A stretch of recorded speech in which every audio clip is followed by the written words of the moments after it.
situational football, it's talked about a lot here. Is it more willing to give a pass on situational football Ayers week one, referencing the roughing the passer? I mean, that flipped the game, I thought. Yeah, I mean, that's one of those deals we talk about in practice. It's, you stay away from the quarterback so much. You can't do it. They protect the quarterback probably more in the demeanor in which it happened than the timing. Just putting your head down, putting your shoulder down. Probably more the demeanor was the issue than the timing. But that's something you can't do. They protect these quarterbacks now. You're right, there was big momentum going one way and it swung it the other, so that's just a penalty we can't have. Didn't do it on purpose. We got to do a better job of covering those things that we cannot simulate in practice.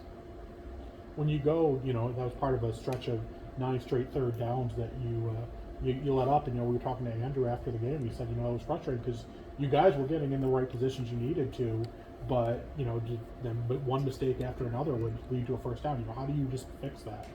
No, I think it's always good to fix things up after a win, and there's a lot we have to fix. Early in the game, guys were lined up correctly, communicating correctly. Everything was being done at a very, very high level, and as we got tired, as the game went on, a few things didn't happen our way, just with some leverage, some communication pieces, some things that I could have definitely corrected. I don't want to get into because that's going to get game plan-ish for next week, but definitely things that I didn't do as far as following the game plan that I could have helped those kids with. But it's just executing at a high level. It's doing the simple things better than anybody else does. And part of those things is maybe we need to rotate guys a little bit better. Maybe we let them play too many reps down there in the heat. So a lot of things correctable from the coaching staff and the players.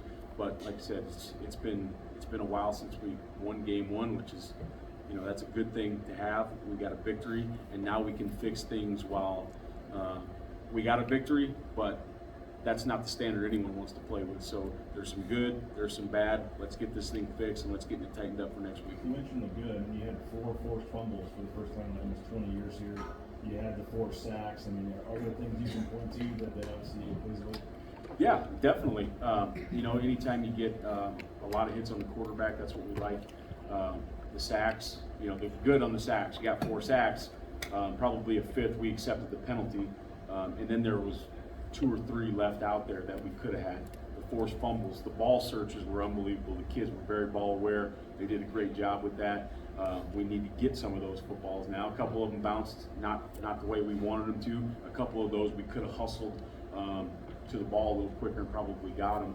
And then there was some balls out there that I thought could have been interceptions. So you're very close to those takeaways, which we've worked very hard on, but we all know close don't count in football. So now we're getting those balls out and getting our hands on some passes. We need to find a way to finish that deal. One out of 4 fumble recovery just seems like a weird number. What's the what's average? What's standard in terms of you force a fumble in terms of I know you want to get them all back. I mean, I don't know what the average is. If the ball's on the ground, it's our ball. So we've got to get those footballs. Probably a piece we've been drilling the forcing the fumbles like crazy. We've been drilling the tomahawk and the forcing the fumbles and the tip balls. We probably need to drill recovering the football a little bit better.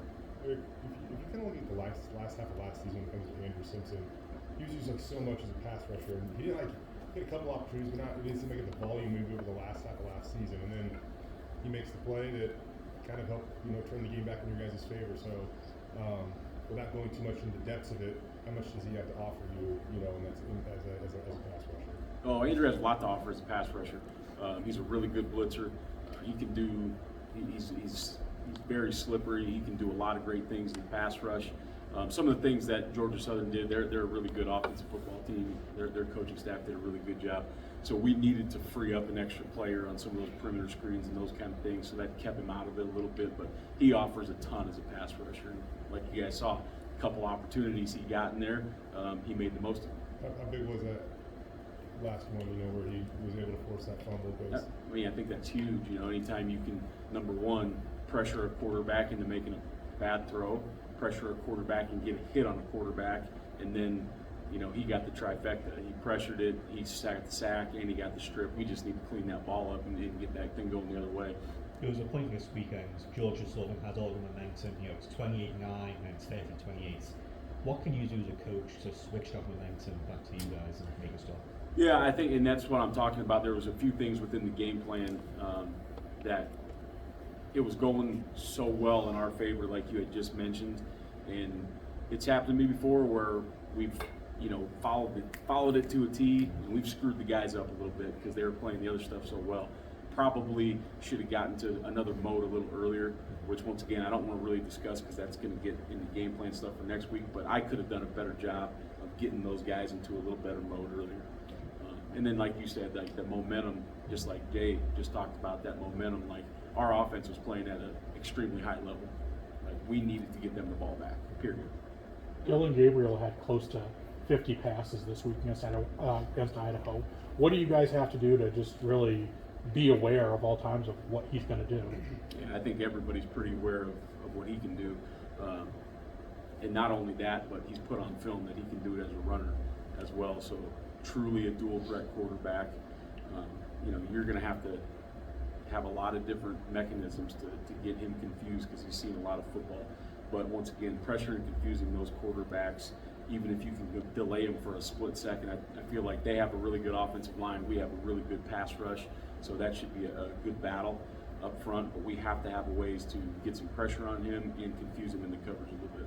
How is it different going up against a guy like him because he's obviously immensely talented, but he's also been playing college football like almost a third of what you've been coaching college football. I mean, he's been in this league forever, right? So like, how is it different going up against this guy with so much freaking experience? Yeah, I mean, it's almost like you're playing, and I'm not saying he's good enough to go play in the NFL right now. He definitely will be someday, but it's like you're playing an NFL quarterback. Like he's been around a lot of football and he's been with some different teams and been in different systems and been coached by a lot of great quarterback coaches / offensive coordinators. So he's got a lot of experience, different reads, different ways he can pick apart the defense. It's just like playing one of those experienced guys. Shoot, I recruited Dylan Gabriel in high school. I remember him when he was running around as a young guy, and he's a fantastic young man, and he's a really good football player. Do you guys still? I mean, I don't know. Do you guys still? When was the last time you guys talked? I guess, or anything like that? I suppose? Last time I saw him, spring recruiting in Hawaii. Him, Mackenzie Milton, and Vi Malapai all came, and we had a little lunch together before I knew he was going to transfer to Oregon. We were going to have to play him. So, Coach, you were talking about the pass rush, but how do you think the interior of the D-line did against Georgia Southern? yeah, I think pretty good. You know, Braxton had a few pressures and a few hits. Michael Madre got in the end of the game and hit the quarterback a little bit. We kind of knew going into that thing, that interior pass rush, like we were going to have to make some space for the edge guys, and like the Andrew Simpson pressure sack that he got, we were going to have to occupy some of the guys inside and let those edge guys get free a little bit. So I think they did their job. I'd like to see a little bit more production out of them, but I think that they did what they were instructed to do. The middle eight of every game usually called around like the late in the first half and the start of the third quarter. How big is that? I mean, when they come down and score in the last minute and then get the ball and come down and score again, that's obviously a huge swing in the game. Yeah, that's, to be quite honest with you, you lose football games that way. When you, at the end of the first, the beginning of the second, like you can survive one bad one. Especially like, you know, you can survive if they go down and score, then your offense gets the ball and they go down and score at the beginning of the half. Like that's survivable. When you give up two like that, it's hard to win football games. Thankfully, we did enough late on defense, and our offense did a ton throughout the entire game where it didn't cause something dramatic. When the offense runs the 4 plays and goes for it and doesn't get it, and the next thing you know, you're trailing all of a sudden. How quickly did it seem like things were flipping there? Yeah, it seemed like it happened pretty fast. But you know, that's one other thing we've just got to get fixed a little bit on our side of the football. Bad field position is going to happen, especially the new day and age of analytics. There's a lot more people going forward on fourth down. There's really great punters, so the field gets flipped. Things can happen, turnovers, anything can happen. As a defender, you got to have a different swag about you when that ball gets put in the minus. You know, we're in not favorable field position, like it's time to stand up and know we got to go. So that's one thing that we just got to improve the urgency when we get put in an undesirable situation. On this side of the podium, we're obviously obsessed with stats, and Ahmed had no sacks and just a couple of tackles. But from your perspective, how did he bring out? Ahmed played really well, pursued the football, made some unbelievable chase tackles on some of those perimeter screens, and I don't know if it goes in the stat or not, but he got some really, really hard hits on the quarterback that, those, you keep getting hits on the quarterback and that affects him throughout the game. So I thought Ahmed played a really solid football game. He did not get a sack, but you're not always going to get a sack every single game, but he played really hard and he did his job. How'd the corners grade out? Good, bad? What'd you see there, Coach? Yeah, there's some good and there's some bad. The thing that we can always build on, they played good tight coverage against some fast receivers. Got to finish at the ball better. We all know that. Got to tackle a little better. But I think that they can cover.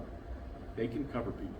We just got to get them to use technique all the time and finish on those routes. But they're good players and they will cover people. So, and we saw on there, the ones that don't get put on television, some people don't watch, are the PBUs that get broke up. So we've seen what they can do. There's other ones that go on TV or you guys are watching where it didn't go our way, where it was a catch, a 50-50 ball. Those are the ones where, like, this is you, this is not you. So you just got to be you all the time. But they've shown on film that they can do it. You said that Marco obviously is so good at getting people lined up, and he's always in the right spot. I know he's very off matchup, but he was on the field for about a third of those 90 plays, right? So how does he factor in, moving forward, I guess? Yeah, it's going to be one of those deals where if we're playing a team that, they have a lot of speed, we're going to have to match the speed. Marco probably needs to, play a little bit more, but to keep Andrew fresh and Marco fresh, those guys are going to have to rotate quite a bit. So finding a way to get him a few more reps is something that we're talking about currently. Oregon didn't have the game they might have expected against Idaho, which fair play to Idaho. But are you expecting a reaction out of them? Do you have to prepare for an early reaction, or is there anything specific you do going into this next game? Yeah, we have to get better. The Boise State Broncos need to get better at what we do. Idaho did a freaking great job. They played a really good football game the other week. Oregon's got a lot of stuff on film from the last year. They have a lot of stuff that they didn't do in that game that they haven't done but there's a lot of stuff to get ready for. So we got to get better at what we do. We've got to get ready for formations, the shifts, the movers, the different plays. But this is not about them. This is about us, and this is about how big of a leap can we make from week 1 to week 2, because that's what good football teams do. They improve a ton from week 1 to week 2. All right, thank you. Thank you.